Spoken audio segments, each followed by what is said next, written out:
আগামী শুক্রবার আত্মপ্রকাশ করতে যাওয়া ছাত্রদের নতুন দল থেকে নিজেদের প্রত্যাহার করে নিলেন জাতীয় নাগরিক কমিটির যুগ্ম আহ্বায়ক আলী আহসান জুনায়েদ ও যুগ্ম সদস্য সচিব রাফি সালমান রিফাত। মঙ্গলবার এক ফেসবুক পোস্টে এমনটাই জানিয়েছেন তারা।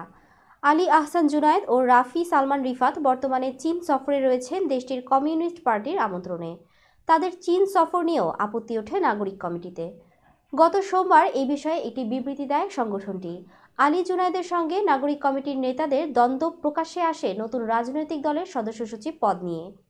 তার অনুসারীরা তাকে এই পদে দাবি করলেও আরেকটি অংশ নাগরিক কমিটির সদস্য সচিব আখতার হোসেনকে চান।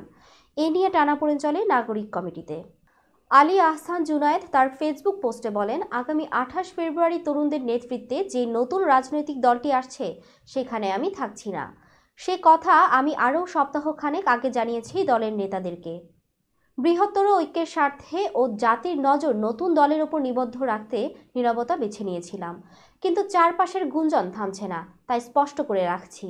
এদিকে জুনায়েদের ফেসবুক পোস্ট শেয়ার করে রাফি সালমান রিফাত লিখেছেন, 28 তারিখে ঘোষিত হতে যাওয়া নতুন রাজনৈতিক দলে আমিও থাকছি না, তবে আমার রাজনৈতিক পথ চলা থেমে থাকবে না।